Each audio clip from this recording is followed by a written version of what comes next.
అందరికీ నమస్కారం. 18వ తారీఖున ఆదివారం అమావాస్య షష్టగ్రహ కూటమి ఏర్పడుతున్న సందర్భంలో కొంత దుష్పరిణామాలు ఏర్పడే అవకాశం ఉంది. దీనికి పరిష్కారంగా 25న ఆదివారం రథసప్తమి నాడు సూర్య భగవానునికి సంబంధించిన అరుణయాగం కావచ్చు, మహాశౌర్యయాగం కావచ్చు చేసుకుంటే కొన్ని పర్టికులర్ రాసులు, కొన్ని రంగాలు వాళ్ళు పర్టికులర్గా చేసుకుంటే చాలా శుభం కలుగుతుంది అని చెప్పేసి గతంలో ఒక వీడియో కూడా మనం మన ఛానల్లో చూసాం.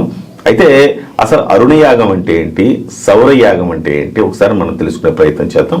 మనతో బ్రహ్మశ్రీ సుకేష్ శర్మ గారు, వేదిక సైంటిస్ట్ ఉన్నారు, ఆయనతో మాట్లాడదాం.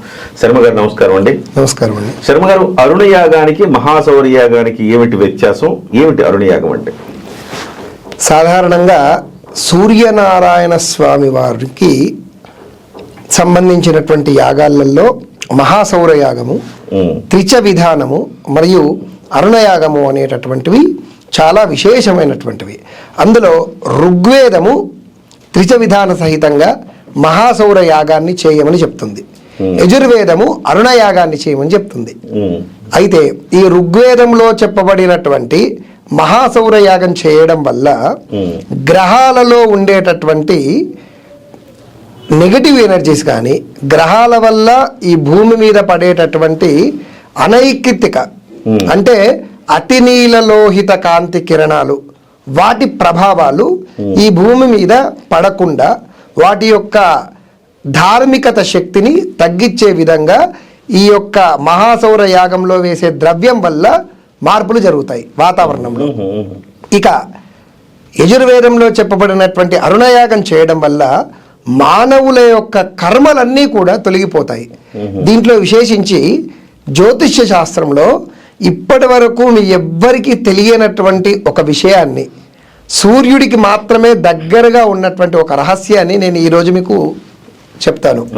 ఇది మనుషులని ఆలోచింపజేస్తుంది.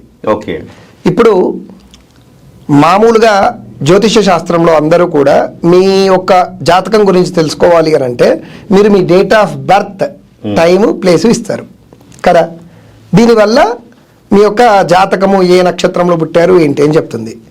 కానీ నిజమైన జ్యోతిష శాస్త్రంలో మీ బర్త్ ప్లేస్ అంటే ఏంటి, బర్త్ మామూలుగా ఎన్ని గంటలకు పుట్టారు, ఎక్కడ పుట్టారు, తర్వాత ఏ రోజు పుట్టారు, date of birth, time, place, ఇవి చూసుకొని మీరు ఏ ప్లేస్లో పుట్టారో దాని యొక్క డిగ్రీసు, వాటి ఆ రోజు పంచాంగంలో ఉండేటటువంటి నక్షత్రము, తిథి, దాన్ని బేస్ చేసుకొని మనకు జన్మ పత్రిక అనేది రాస్తారు కదా.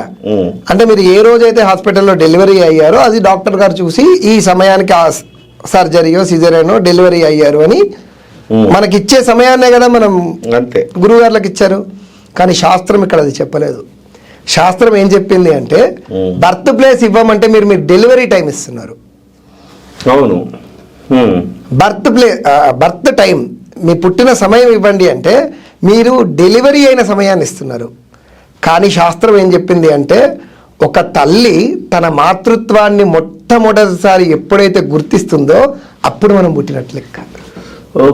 అంతే కదండి. మీరు డెలివరీ అంటున్నాడు, 9 నెలలు మీరు తల్లి గర్భంలో ఉన్నప్పుడు మీ మీరు డెలివరీ అయ్యారు, కానీ 9 నెలలు మీకు జీవం ఉన్నట్టే కదా, మీకు ప్రాణం లోపల ఉన్నట్టే. అది పర్టికులర్గా చెప్పాలంటే మనం ఎప్పుడు హాస్పిటల్ వెళ్తే అప్పుడు తెలుస్తుంది, అంతే కదా కాదా. మీరు ఎప్పుడు తల్లి మొట్టమొదటిసారి అంటే సృష్టి స్త్రీలకు ఇచ్చినటువంటి గొప్ప వరం ఏంటంటే తన మాతృత్వాన్ని తను గమనించగలదు. ఎందుకంటే తను మొట్టమొదటిసారిగా తల్లయ్యాను అన్నటువంటి విషయము తల్లికి తెలిసాక తర్వాత భర్తకు తెలుస్తుంది కదా, తర్వాత హాస్పిటల్ బర్త్ డేట్ అంటారు.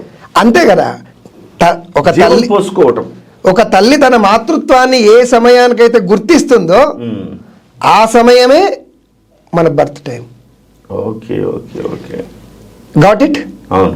ఇది ఆలోచించే విషయమేనా కదా. అంటే మీరు అప్పటికే పుట్టారు, 9 నెలలు ఉండి, అందుకే మీకు డెలివరీ టైం అంటారు. మీరు డెలివరీ అయ్యారు, బట్ పుట్టడం మాత్రం 9 నెలల క్రితమే పుట్టారు మీరు.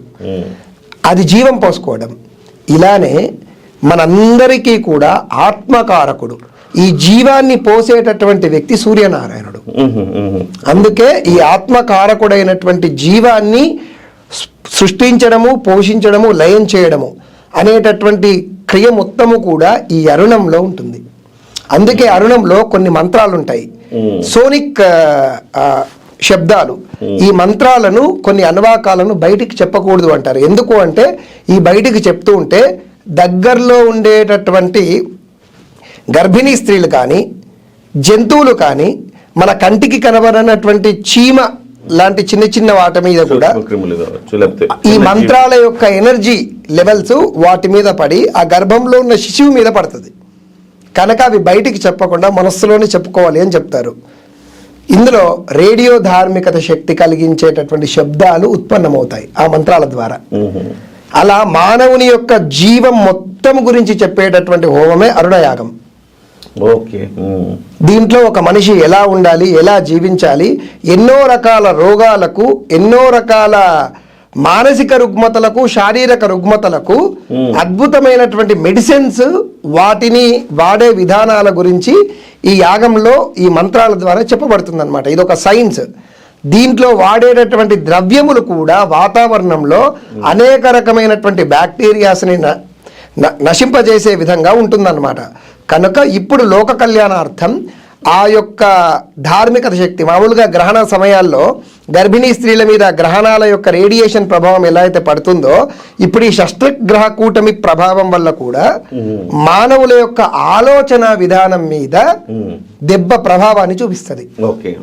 కనుక ఈ ఆలోచన విధానాన్ని వ్యక్తిగతంగా అంటే ఇంటర్నల్ గా వాళ్ళను మరింత మేధా సంపత్తుగా, మరింత విచక్షణ జ్ఞానం కోల్పోకుండా వాళ్ళను జ్ఞానులుగా మార్చడం కొరకు, అలానే ఆర్థికంగా, రాజకీయంగా, ఆరోగ్యంగా అన్ని విధాలుగా శుభం కలిగే విధంగా ఈ యొక్క అరుణ యాగాన్ని, మహాసౌర యాగాన్ని వేదంలో చెప్పిన విధంగా మనం జరిపించబోతున్నాం లోక కళ్యాణార్థం. మహాసౌర యాగం అంటే ఏది రెండిట్లో ఉత్కృష్టమైనది అట్లా ఏమైనా ఉంటాయా, లేకపోతే పర్టికులర్ గా పలానా ఫలితాల కోసం ఇది, పలానా ఫలితాల కోసం అది ఏమైనా ఉంటుందా? లేదు, ఒకటి ప్రకృతిని చైతన్యం చేస్తుంది, ఇంకోటి జీవాన్ని చైతన్యం చేస్తుంది. ప్రకృతి, జీవము రెండింటినీ చైతన్యపరిస్తేనే సృష్టి మనుగడ సాగుతుంది. కాబట్టి మహాసౌరం అనేది ప్రకృతిని చైతన్యం చేస్తుంది, జీవాన్ని అరుణం చేస్తుంది. కాబట్టి రెండు ఇంపార్టెంట్. ఓకే, ఇప్పుడు 25వ తారీఖు మణికొండలో చేయబోయే యాగం మహాసౌర యాగమా, అరుణ యాగమా? రెండు చేస్తున్నాము, రెండు కలిపి చేస్తున్నాము. ఈ రెండిటికి మనకు నిర్దిష్టమైనటువంటి సమయము 3 నుంచి 4 గంటల సమయం పడుతుంది.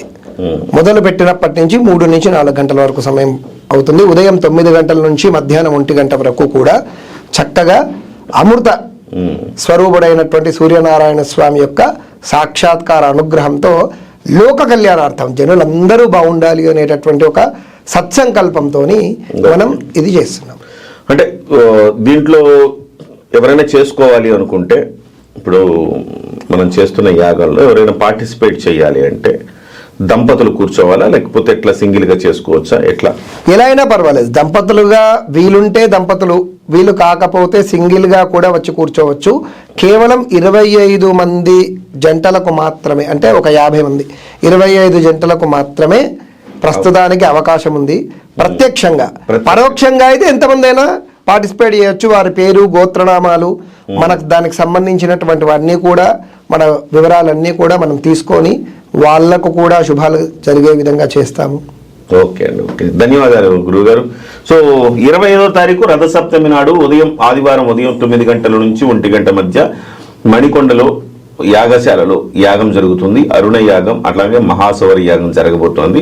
సుకేష్ శర్మ గారి ఆధ్వర్యంలో అనేక మంది వేద పండితుల నేతృత్వంలో ఒక మంచి యాగం జరగబోతోంది. మీరు ఎవరైనా ఆసక్తికర వారు కింద కనిపిస్తున్న నంబర్లకు ఫోన్ చేసి వివరాలు తెలుసుకోండి. కేవలం 25 జంటలకు మాత్రమే అక్కడ అవకాశం ఉంది ప్రత్యక్షంగా పాల్గొనేందుకు.